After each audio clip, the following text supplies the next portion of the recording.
This is a 2001 Pontiac Trans Am, and this is a very special edition of the Trans Am. This is an NHRA edition. Never heard of it?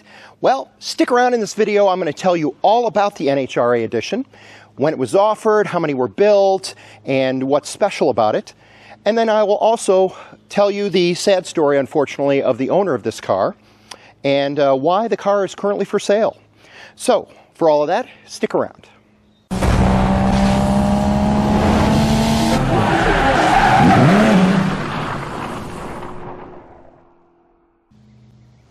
So this is the fourth generation of the Trans Am. It's the final iteration, as Pontiac would discontinue this F body, which is what it was referred to internally in the 2002 model year.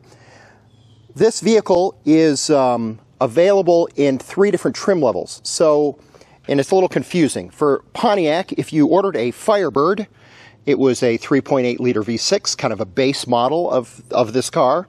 And then there was the Formula, so that's the V8 version, was called the Formula. And then if you wanted the top of the line trim level, you ordered a Trans Am, which is what this car is. So, one of the options that was offered in 2000, 2001, and 2002 was this 50th anniversary NHRA edition. And there's a number of ways that you can tell an NHRA edition. So you will see logos here on the quarter panel. This particular previous owner, somewhere in his history, had the logo removed from the B pillar here. And then there was also, and if I can find a picture of it, I'll drop it in the corner here. There was a logo across the back where it currently says Firebird on this car. And that would identify that it was an NHRA edition. Now, NHRA edition was a dealer-installed add-on. So these logos and things were installed by the dealer after the car was produced and shipped to the dealer. But if you want to know if you have an actual NHRA car, because obviously it'd be very easy to just put the logos on and claim you have one, you have to open the driver's door panel, or door, and assuming you have an original door and it's not been repainted, you will find there is a service parts identification sticker in this door, and you're looking for a 1SH option code. If it shows a 1SH, that means this car was sold and intended to be an NHRA edition. For 2001, they only built, and research on this is a little difficult because there really isn't a really good source for it. It was either 143 cars or 145 cars. And what made it even more complicated is you could get the NHRA edition on the Formula or the Trans Am version of the car.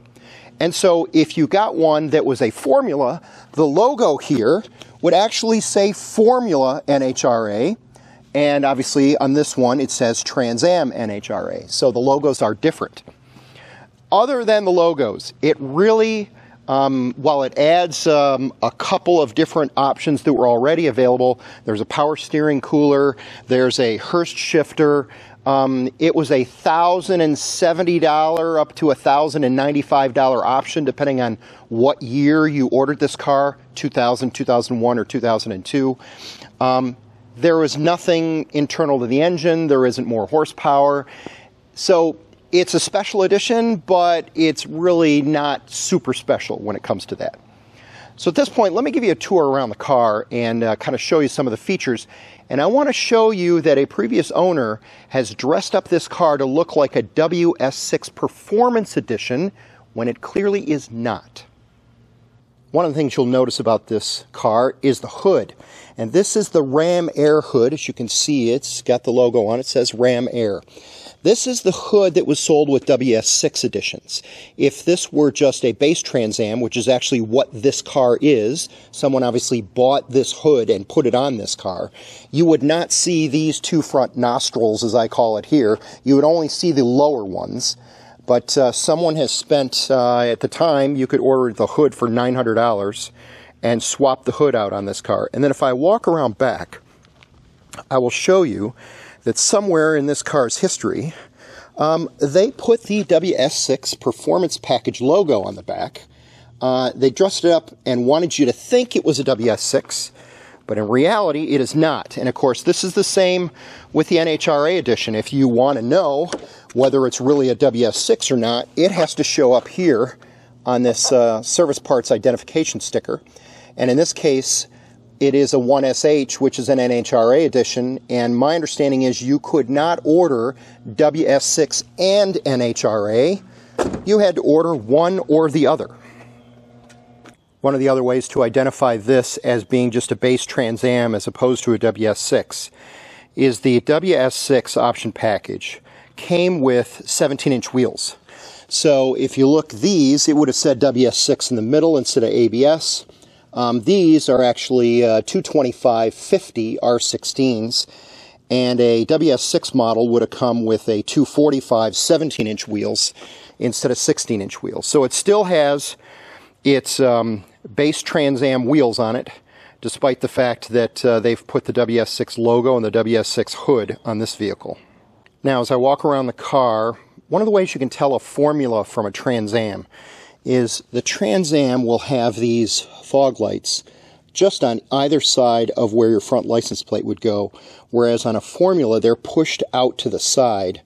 And on a Trans Am you've got your light and an intake down there, which makes it different. It does have, of course, the pop-up headlights. So like I said, it has 16-inch wheels. It says Trans Am on the side. Of course, there's where it says Trans Am NHRA Special Edition. So this car has power mirrors. It does have removable T-tops. And then as we come around, it has, this is the other way to identify a Trans Am from a Formula, is this has an elevated wing. You can see there's an opening under there. If it is a low wing with no opening underneath, that is what the Formula would look like. Of course, taillights, you have the bee honeycomb kind of look. This particular car has an aftermarket exhaust system on it, so it doesn't have the original. As I mentioned, the NHRA logo, instead of Firebird, it should appear right here is where that logo would be, but it's had it removed at some point in its future. It does have a power antenna that goes up and down. So, and that kind of gives you a little tour of outside of what the car looks like.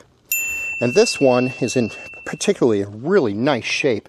Only has 47,000 miles on it, which is pretty remarkable considering it's 23 years old. All right, let's take a little tour around the interior. Let's look at the door panel here. So you do have power windows, power locks, power mirrors. This car originally had the Monsoon audio system, which has now been replaced with a Sony aftermarket system so they could have a backup camera. And if you look over here, you do have power seats. It is leather interior. There are rear seats back here, although I would say, unless it's for your pet or a small child, they are pretty small. There's not a lot of space back there. So let me climb in. Okay, this gives you a little bit of a feel for what the dash looks like. Steering wheel, volume control, your play button for your CD player, mute. Over here you got Seek, presets, AM, FM. We'll look up here and show you a speedometer, tachometer in the center. You've got your odometer, trip odometer on the right. Gauges bottom right, of course, fuel and battery voltage. Bottom left is radiator temperature and oil pressures. And then we'll show you the Sony aftermarket radio that this car has. And I'll hit the home button. And so the nice part about it is if I put it in reverse, you will see it has a backup camera, which is of course something that didn't exist when this car was built. And so that's a really nice feature to have. So this particular model, it came either in a 4-speed automatic. This one has the 6-speed manual transmission. So, and you've got a little ashtray, of course, that's old school. One cup holder. You do have a little glove box here in the center. You got 2 cup holders for the rear passengers. And of course, you got a glove box over here on this side. So SRS was your safety restraint system, which is your airbag. So, and then you can of course see the passenger panel. We'll show you the seat a little bit. Tilt up, show you the T-tops. And that is the interior of this Trans Am. Okay, so let's show you under the hood. So I'm going to go up here and I'm going to pull this lever right there to release the hood. And we will walk around. And we'll lift the hood up and show you. There is the LS1. So this is the 5.7 liter V8 that essentially debuted in the 97 C5 generation Corvette. And then it was offered in the Formula and the Trans Am the following year in 1998. So the base model Trans Am does make 310 horsepower, which is what this was originally. If you order the W6S Performance package, there were some slight modifications that increased that horsepower to 325. So very reliable engine. There are many stories of people put 200,000 miles on them. If you do routine maintenance on them, these engines are practically bulletproof. Okay, now I'm going to show you the back. So this little button under here is how you release the hatch and back. So we'll come around here and we'll lift it up. Now, in a standard Trans Am, what you would see here is there would be an opening here where you would be able to put your T-tops when you take them out. But obviously, a previous owner has put in this killer sound system. It's kind of nice that it actually says Trans Am on the box that goes around these two. And so that is what you got back here. Of course, you got speakers on each side, and you've got anchor points.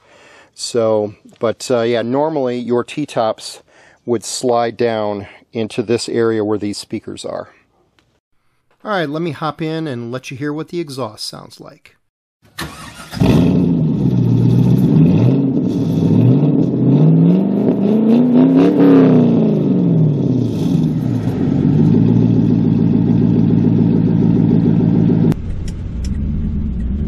have to admit, if I did not have my C5 Corvette right now, I'd be tempted to buy this myself. This thing is a lot of fun. And it's been a while since I've had a manual transmission car.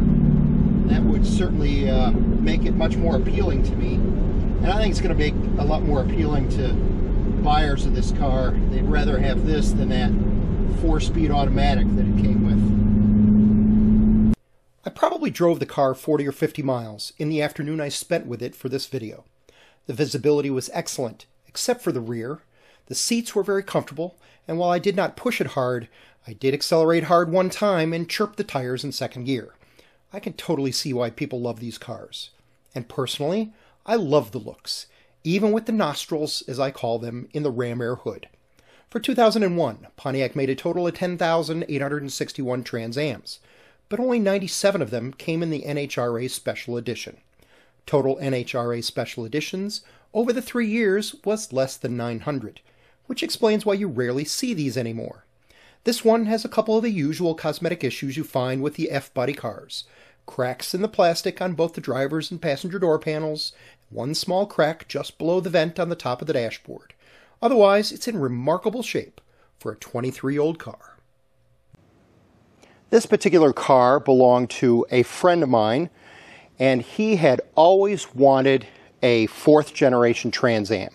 His whole life, ever since he was a teenager, he wanted one of these cars. And finally, in April of 2024, he found this one in Florida, and he bought it. Absolutely was in love with it. When he bought it, he sent me pictures of it and how proud he was and how much fun he was going to have with this car. And unfortunately, 3 months after he bought it, he died suddenly at the age of 40, leaving a widow and a 4.5-year-old daughter. And so now the family is selling the car, and I am assisting them with that process.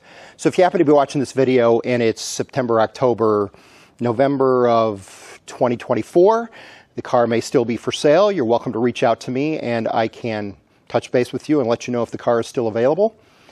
She's hoping to get what her now late husband paid for it, which was $23,000. So that is the 2001 Pontiac Trans Am NHRA Edition. My name is Tom Stroup. You've been watching Find the Right Road. If you enjoyed this video, please click the like button. Consider subscribing to my channel. Thanks, and we'll catch you next time.